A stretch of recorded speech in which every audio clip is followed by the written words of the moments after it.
संत शिरोमणी नामदेव महाराज की, संत शिरोमणी नामदेव महाराज की.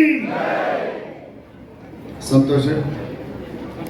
ವಿಠ್ಠಲ ರುಕ್ಮಾಯಿ ಪಾದಾರವಿಂದಗಳಿಗೆ ನಮಸ್ಕರಿಸಿ ನಮ್ಮ ನಿಮ್ಮೆಲ್ಲರ ಆರಾಧ್ಯ ದೈವ ಸಂತ ಶಿರೋಮಣಿ ನಾಮದೇವ ಮಹಾರಾಜರ ಪಾದಾರವಿಂದಗಳಿಗೆ ನಮಸ್ಕರಿಸಿ ಪಂಢರಪುರದಿಂದ ಆಗಮಿಸಿದಂಥ 17ನೇ ನಮ್ಮ ಸಂತತಿಯ ಗುರುಗಳಾದಂಥ ಜ್ಞಾನೇಶ್ವರ ಮಹಾರಾಜರ ಪಾದಾರವಿಂದಗಳಿಗೆ ನಮಸ್ಕರಿಸಿ ವೇದಿಕೆ ಮೇಲೆ ಆಸೀನರಾದಂಥ ನನ್ನ ಮಾರ್ಗದರ್ಶಕರು ಆತ್ಮೀಯರು ಆದಂಥ ಶ್ರೀ ಸಿ ಪಾಟೀಲ್ ರವರೇ, ಹಿಂದುಳಿದ ವರ್ಗದ ನೇತಾರರು, ನಮ್ಮ ಧ್ವನಿಯನ್ನು ಎತ್ತಿ ಮಾತನಾಡುವಂಥವರು ನಾಗರಾಜ್ ಯಾದವ್ ಅವರೇ, ರಾಷ್ಟ್ರೀಯ ಅಧ್ಯಕ್ಷರಾದಂಥ ಭಾಸ್ಕರ್ ಸರ್ ಅವರೇ, ಗೌರವಾಧ್ಯಕ್ಷರಾದಂಥ NM ಸುರೇಶ್ ಅವರೇ, ಉಪಾಧ್ಯಕ್ಷರಾದಂಥ ಶಂಕರ್ ಕಟಾವ್ಕರ್ ಅವರೇ, ಪ್ರಧಾನ ಕಾರ್ಯದರ್ಶಿಗಳಾದಂಥ ಶ್ರೀ ಮುರಳೀಧರ್ ಹಾಸರ್ಕಲ್ ಅವರೇ, ಹಾಗೂ ಇನ್ನೊಬ್ಬ ಉಪಾಧ್ಯಕ್ಷರಾದಂಥ ಶ್ರೀ ರಾಮ್ ಪ್ರಕಾಶ್ ಕಟಾರೆ ಅವರೇ, ವೇದಿಕೆಯ ಮೇಲೆ ಎಲ್ಲ ಆಸೀನರಾದಂಥ ಎಲ್ಲ ಗಣ್ಯಮಾನ್ಯರೇ, ಹಾಗೂ ನಮ್ಮ ಹಿರಿಯರಾದಂಥ ನ್ಯಾಯಾಧೀಶರಾದಂಥ ಓರಡ್ಕರ್ ಮೇಡಮ್ ಅವರೇ, ಸಮಸ್ತ ಕರ್ನಾಟಕ ರಾಜ್ಯ ನಾಮದೇವ್ ಶಿಲ್ಪಿ ಸಮಾಜದ ಬಂಧು ಬಾಂಧವರೇ, ತಾಯಂದ್ರೆ, ಯುವಕರೇ,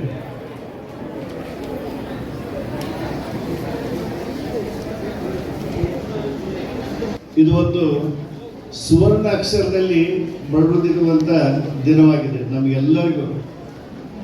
ಕಾರಣ ಏನಂದ್ರೆ 5 ತಿಂಗಳ ಹಿಂದೆ ನಮ್ಮ ಸಿ ಪಾಲ್ಡ್ರು ಮತ್ತು ನನ್ನ ಆತ್ಮೀಯ ಸ್ನೇಹಿತನಾದಂಥ ಕ್ಲಾಸ್ಮೇಟ್ ಆದಂಥ ಪ್ರಕಾಶ್ ಕೋಳಿವಾಡ್ ಅವರು ಅವ್ರ ಅಮೃತ ಹಸ್ತದಿಂದ ಈ ನಮ್ಮ ವಿದ್ಯಾರ್ಥಿ ನಿಲಯವನ್ನು ಓಪನ್ ಮಾಡಿ ಹೋಗಿದ್ರು. ಅಂದ್ರೆ ಅವ್ರ ಹಸ್ತ ಇಷ್ಟು ಚಲೋ ಐತಲ್ಲ, ಒಟ್ಟೆ ಯಾವುದೇ ಕಾರ್ಯಕ್ರಮ ನಾವು ನಿರ್ವಿಘ್ನ ಆಗಲಿಲ್ಲಂಗೆ ಒಟ್ಟೆ ಸಿ ಪಾಲ್ಡ್ರಾತು ಮತ್ತು ನಮ್ಮ ಪ್ರಕಾಶ್ ಕೋಳಿವಾಡ್ ಅವರು ಮತ್ತೆ 6 ತಿಂಗಳದೊಳಗೆ ಆಗತ್ತೆ. ಅವರು ನನಗೆ ಕೇಳಿದರು, ಇಷ್ಟು ಜಲ್ದಿ ಹೆಂಗಾಯ್ತು ಭವನ ಅಂತಂದು. ಇಲ್ಗೌಡ್ರ ಮತ್ತು ನಿಮ್ಮ ಒಂದು ಕೈಯ ಹೆಂಗೈತಿ ಹಂಗಿದ್ದಾಗ ಮತ್ತು ಅದು ನಿದ್ರದಿಲ್ಲ ಅಂತ ಹೇಳಿದ್ರು. ಅದಕ್ಕೆಲ್ಲ ಕಾರಣ ನಮ್ಮ ಸಮಾಜ ಬಾಂಧವರು, ಹಿರಿಯರು, ದೇವರ ಒಂದು ಆಶೀರ್ವಾದ. ಎಲ್ಲರೂ ಎಲ್ಲರೂ ಹೋಗ್ರಿ, ಅದೇನು ಹಣದ ಹೊಳೆನ ಹರಿಸಿದ್ರಿ. ಎಲ್ಲಿ ಯಾವ ಊರಿಗೆ ಹೋದ್ರೂ ಪ್ರತಿಯೊಬ್ಬರು 10,000 20,000 ಕೊಟ್ಟರು, 1 ಲಕ್ಷ 5 ಲಕ್ಷ ಕೊಟ್ಟರು, 5 ಲಕ್ಷ ಕೊಟ್ಟರು, ಮತ್ತು ನೀನು ಬಂದು 10 ಲಕ್ಷ 10,000 ಅಂದರು. ಅಂದರೆ ಹಣದ ಹೊಳೆ ಅಂದ್ರೆ ನನ್ನ ಮ್ಯಾಗಿರುವಂಥ, ನಮ್ಮ ಕಮಿಟಿ ಮ್ಯಾಗಿರುವಂಥ ವಿಶ್ವಾಸ ಅತಿಯಾಗಿತ್ತು. ಅದು ನಾಮದೇವ ಶಿಲ್ಪಿ ಸಮಾಜ ಒಂದು ಅನ್ನೋದನ್ನು ಪ್ರತಿಯೊಂದು ತಾಲೂಕಿಗೆ ಹೋದಾಗ ನೀವು ಬರಮಾಡಿಕೊಂಡಂಥ ರೀತಿ, ರಾತ್ರಿ 10-11 ಗಂಟೆ ಎಲ್ಲ ಆಗಿದ್ದು. ನಾವು ಹೋದಾಗ ಪ್ರವಾಸಕ್ಕೆ ಹೋದಾಗ 10-11 ಗಂಟೆ ಆದ್ರೂ ಒಂದು ಬೆಳಿಗ್ಗೆ ನಾವು 8:30 ಪ್ರಾರಂಭ ಮಾಡಿ ರಾತ್ರಿ 11 ಗಂಟೆ ಮುಗಿಸ್ತೀವಿ. 11 ಗಂಟೆ ಮುಗಿಸಿದ್ರು ಅದನ್ನೆಲ್ಲ ಕಾಯ್ತಾ ಕೂರ್ತಾ ಇದ್ರಲ್ಲ, ಆ ನಿಮ್ಮ ಆಸಕ್ತಿ, ನೀವು ಕೊಟ್ಟಂಥ ಹಣ ಇವತ್ತು ಈ ಥರ ಬಂದಿದೆ.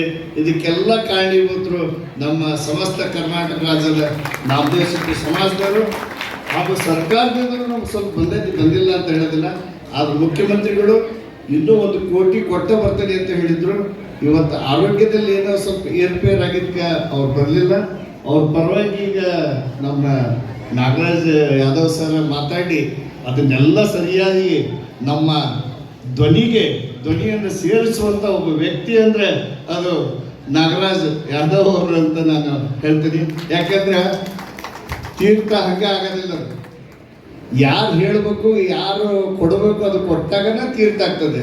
ಶಂಕದಿಂದ ಬಂದಾಗನ ತೀರ್ಥ ಅಂತ. ಈಗ ನಾರಾಯಣ ಗೋಪಾಲ್ ಹೇಳಿದ್ರು, ಅವ್ರಿಗೆ ಧ್ವನಿ ಕೇಳಿಲ್ಲ ಅನ್ನಿಸ್ತದೆ. ಯಾಕಂದ್ರೆ ಬರ್ಬೇಕಾಗಿತ್ತು ಹಿಂದುಳಿದ ಒಂದು ದೊಡ್ಡ ಸಮಾಜದ ಅಧಿವೇಶನದಲ್ಲಿ ಮುಖ್ಯಮಂತ್ರಿಗಳು ನಿಜವಾಗ್ಲೂ ಭಾಗವಹಿಸಬೇಕಾಗಿತ್ತು.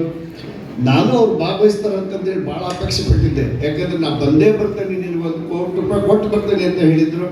ಅದು ಸ್ವಲ್ಪ ನನಗೆಲ್ಲೋ ಒಂಥರ ಮನಸ್ಸಿನಲ್ಲಿ. ಯಾಕಂದ್ರೆ ಇವತ್ತು ನಾವು ನಾಮದೇವ್ ಶಿಲ್ಪಿ ಸಮಾಜದವರು ಪ್ರಕಾಶ್ ಕೋಳಿವಾಡ್ ಇರ್ಬೋದು ಅಥವಾ ನಮ್ಮ ಶಿಶಿ ಪಾಟೀಲ್ರಿಂದ ನಾವು ಒಳಗೆ ಹೋಗ್ಬೇಕು. ನಮ್ಮ ಹತ್ರ ಭಾಳ ಮಂದಿಗೆ ಇವತ್ತು ನಮ್ಮ ಗೌರವಾಧ್ಯಕ್ಷರಂತವ್ರು ಹೋಗ್ಬೋದು. ಬಟ್ ನಮ್ಮಂಥ ಸಾಮಾನ್ಯರು ಹೋಗ್ಬೇಕಂದ್ರೆ ಅಸೆಂಬ್ಲಿ ಒಳಗೆ ಹೋಗ್ಬೇಕಂದ್ರೆ ಯಾರ್ದಾರ ಒಂದು ಲೆಟರ್ ತೊಗೊಂಡು ಹೋಗ್ಬೇಕು. ಅಂಥ ಪರಿಸ್ಥಿತಿ ನಮ್ಮದು ಸಮಾಜದ್ದಾಗಿದೆ. ಅದಕ್ಕೆ ಕಾರಣ ಏನಂದ್ರೆ ನಮ್ಮಲ್ಲಿ ಒಗ್ಗಟ್ಟಿಲ್ಲ.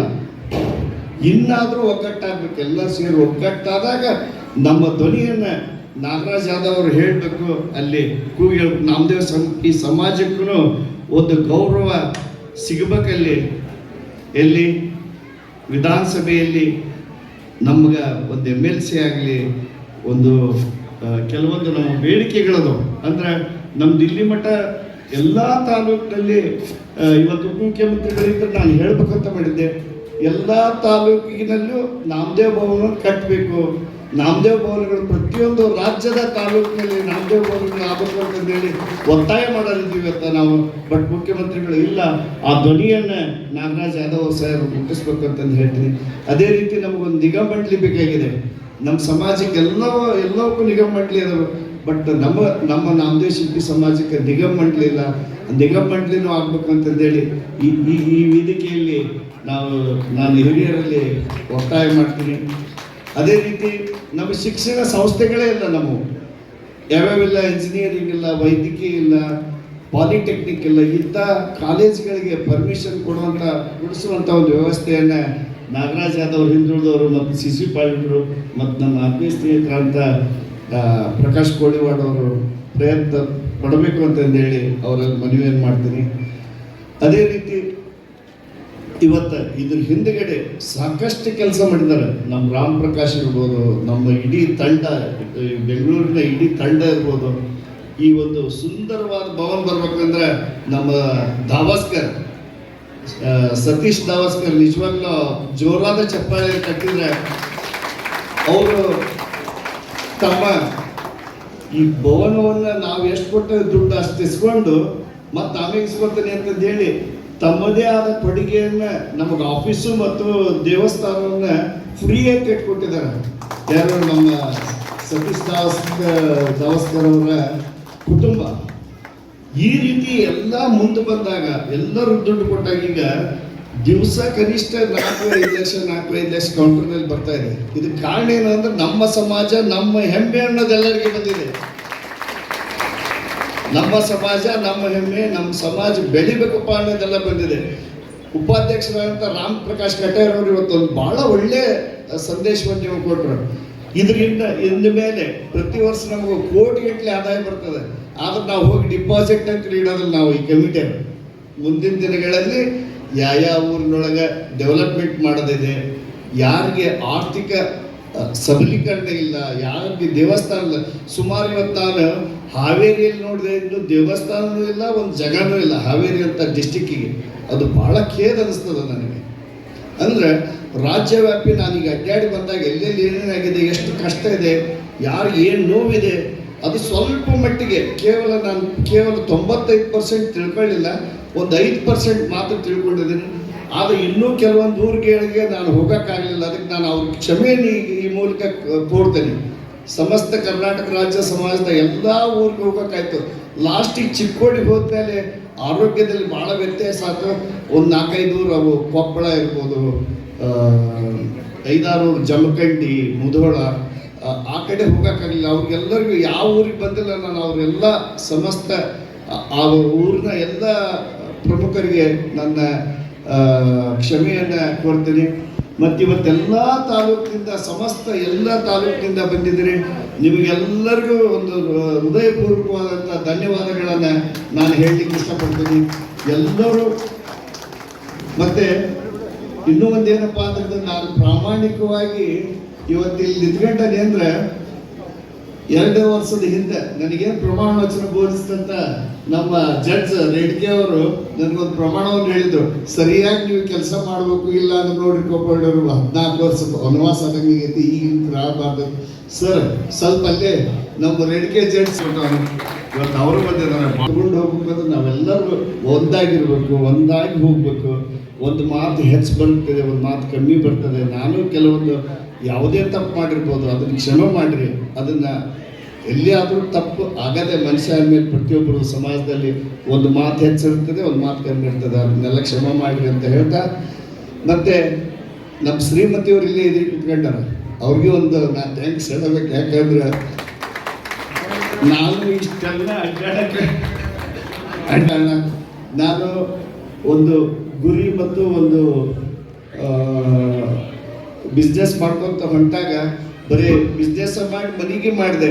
ಆದ್ರೆ ಇವತ್ತು ಸಮಸ್ತ ಕರ್ನಾಟಕ ರಾಜ್ಯ ನಾಮದೇವ ಶಿಲ್ಪಿ ಸಮಾಜಕ್ಕೆ ನಾನು ಚಿರುಣಿಯಾಗಿದ್ದೇನೆ. ನನಗಿಂತ ಒಂದು ಜವಾಬ್ದಾರಿಯನ್ನು ನೀವು ಕೊಟ್ಟದ್ದು ನನ್ನ ಸೌಭಾಗ್ಯ, ನನ್ನ ಪೂಜ್ಯನ ಪುಣ್ಯ. ಇಂಥ ಪತ್ನಿ ಸಿಕ್ಕಿದ್ದು ನನ್ನ ಪುಣ್ಯ. ನೀವೆಲ್ಲ ನನ್ನನ್ನು ಆಯ್ಕೆ ಮಾಡಿ ರಾಜ್ಯದ ಒಂದು ಚುಕ್ಕಾಣಿಯನ್ನು ಕೊಟ್ಟು ಇಂಥ ಭವನವನ್ನು ಕಟ್ಟಲಿಕ್ಕೆ ಅವಕಾಶ ಮಾಡಿಕೊಟ್ಟು ಸಾಕಷ್ಟು ಹಣದ ಹೊಳೆಯನ್ನು ಹರಿಸಿ, ಇನ್ನು ಒಬ್ಬ ಮನುಷ್ಯನಿಗೆ ಇನ್ನೇನು ಬೇಕು ಜೀವನದೊಳಗೆ? ನನಗಂತೂ ಸಾರ್ಥಕತೆ ಆಗಿಬಿಟ್ಟಿದೆ. ಯಾಕಂದ್ರೆ ಅದಕ್ಕೆಲ್ಲ ನಾಮದೇವ ಶಿಲ್ಪಿ ಸಮಾಜದಾಗ ಮತ್ತೆ ಹುಟ್ಟಿ ಬರೋದಂತ ನಾಮದೇವ ಶಿಲ್ಪಿ ಸಮಾಜದಾಗನೇ ಹುಟ್ಟಿ ಬರ್ತಾರೆ. ನಿಮ್ಮೆಲ್ಲರ ಪ್ರೀತಿ ವಿಶ್ವಾಸ ಹೀಗೆ ಇರಲಿ. ನಿಮ್ಮ ಋಣವನ್ನು ಎಂದೂ ತೀರ್ಸಕ್ಕಾಗಲ್ಲ. ನಾರಾಯಣ ಕೋಪಳ್ಳಿ ಎಂದೂ ನಿಮ್ಮ ಋಣವನ್ನು ತೀರ್ಸಕ್ಕಾಗಲ್ಲ. ಯಾಕಂದ್ರೆ ಇದು ಸೂರ್ಯ ಚಂದ್ರ ಇರುವಂಥ ಒಂದು ಅವಕಾಶವನ್ನು, ಹೆಸರುಗಳಂಥ ಅವಕಾಶವನ್ನು ನೀವೆಲ್ಲ ಮಾಡಿಕೊಟ್ಟಿದ್ದೀರಿ. ಮತ್ತೊಂದು ನಿಮಗೆಲ್ಲರಿಗೂ ನಮ್ಮ ಕೋಪಳ್ಳಿಯರ ಮಂಥನದಿಂದ ನಿಮಗೆಲ್ಲರಿಗೂ ಸಮಾಜ ಬಾಂಧವರಿಗೆ ಹೃದಯಪೂರ್ವಕ ಧನ್ಯವಾದಗಳು ಅರ್ಪಿಸಿ ನಾನು ಮಾತು ಮುಗಿಸ್ತೀನಿ. ಜೈ ನಾಮದೇವ್.